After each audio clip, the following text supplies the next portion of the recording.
Hi, it's Darren from Property Prosperity. Today I thought I'd have a bit of a chat about if you're looking at building, how to design the plan, to be perfect for you basically. But unfortunately, the bad news is that designing a new home is probably all revolves around compromise. Compromising between not just what you want, but also what your council going to let you do, and also what your budget's going to let you do.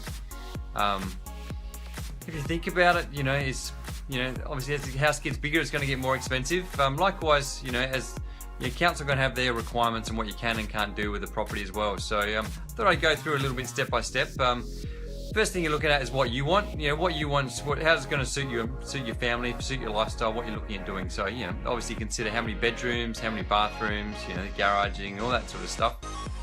If you're in the situation where you haven't actually bought the block of land yet, then you have the chance then to sort of design a house around your lifestyle and then try and find a block of land that's going to fit in with that house. But in reality, quite often you're going to find that you're really going to have to design the house around the land, because land's so different in shape and size, and the slopiness of the land. It's a lot easier to try and design a house around a block of land.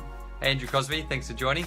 It's a lot easier to design a house around a block of land than it is to try and get a block of land to suit a house, because invariably you're just trying to almost put a square peg in a round hole, and it ends up costing you crazy amounts of money if you're trying to match in the wrong type of house to the wrong block. And at the end of the day, land's usually the expensive thing. So what you want to try and do is maximize the space, the usage of the land, and try and use it as well as you possibly can. That's taking advantage of the sun and the views and all the other sort of things you can think about as well. So hey Leanne, thanks for joining.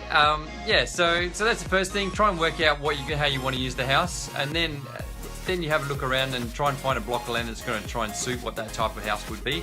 But at the end of the day, if you're trying to find a block of land that's close to the city, then a lot of them come from subdivided blocks, and then there's limited size on those blocks. So quite often you're finding you're dealing with 300 or 400 square meter size blocks, and so that's going to have a big limit on what you can actually do. You're going to have setbacks from the front of the house, you're going to have setbacks from the back of the house, the size of the backyard. So that's where the whole compromise thing comes in. So you might decide, can I fit the single story house on one on there, or maybe I have to go 2-story.